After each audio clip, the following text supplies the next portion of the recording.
There are 3 different methods of construction that we're going to be using for this experience. You have been exposed to all 3. In 2nd grade, you created a pinch pot to make a tea bowl. In 3rd grade, you used a slab, a flat piece of clay, to create your leaf dish.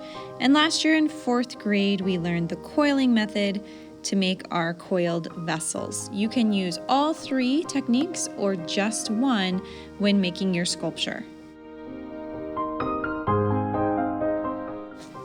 For all methods of construction, we're going to use the process of scoring pieces. These are flat slab pieces using some slip, which is just water on our finger on both pieces.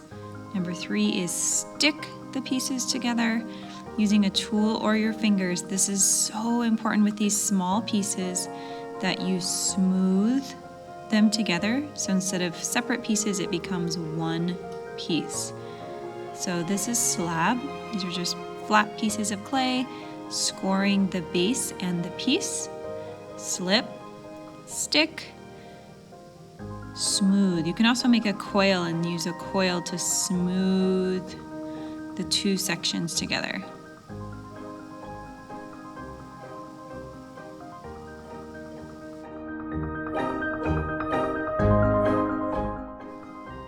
For this entire experience, we are not using clay that's any thicker than our finger. So a way that we can get around this if we're trying to make a bigger form is to use pinch pots. So I took a piece of clay, broke it up because I'm making a teeny tiny pinch pot. Remember, my thumb is inside and I pinch around the rim, pinch, turn, pinch, turn. We did that last year.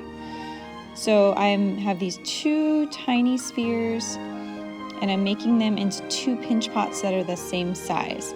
So the way that we can get around that finger thickness rule is by making a form that has air inside, that's hollow, because we know that if air gets trapped inside something in the kiln, it will explode. So we are going to make a hollow form. We are going to score both the rims of the pinch pot. Remember, this is just one way that you can create something that's a little bit larger without worrying about it exploding.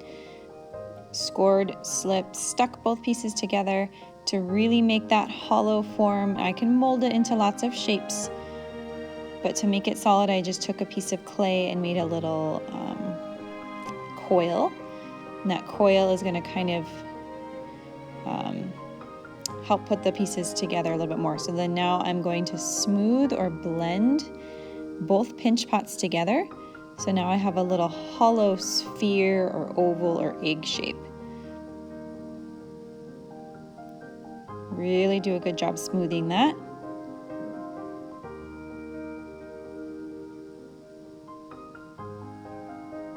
Okay, so I'm spending more time making it very, very smooth. Now I can add different things to it. So I could change or add like different feet or legs if I'm making this an animal, just pretending I can use my tools to carve into the clay. Remembering that every time I add details, I have to, must score deeply, add slip, stick, this really important step that is to smooth. See how there's a join there? I want to use a tool, and so it looks like it was one piece of clay rather than 2. That's so important, you guys. So important. 2 pieces become 1. Now I score other pieces to connect. Slip, stick, smooth. I'm trying to pull him off there so you can see. Okay, so notice how I'm smoothing those connections. I could also add more clay and smooth. So this way I still have made a form that's thicker than my finger. But right now what's inside there is air that is trapped. So that's still a problem. We're gonna have to figure out what to do. Oh, notice here I'm adding some more clay. So in case I wanna do some more smoothing, that's called additive sculpture. So I'm adding more clay and really smoothing the 2 pieces. The smoother your design is, the better you have a chance of it not falling apart when it dries. Okay, that last step is so important. Once I have that hollow form, I have to poke it. Notice that the needle tool went right inside because it's hollow inside there. So must have a hole.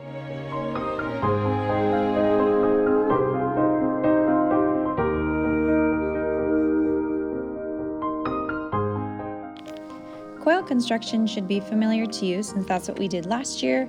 Remember, I take a little piece of clay, squeeze it out like a hot dog, use gentle pressure to roll from fingertips to wrist, back and forth, one hand or two hands. Remember, if it gets flat, I can pop up the tall part and push it down with my fingers. The goal is to lengthen the clay and have it be about as thin as my pinky. Lots of different things that you can do with coils, but you would attach it just the way we would with everything else. Scoring. You could also use a fork to score if you don't want to use the rib. Score your base. Slip, stick, and then make sure that you smooth it down. And there we have it, our three methods: coil, slab, and pinch pot or double pinch pot.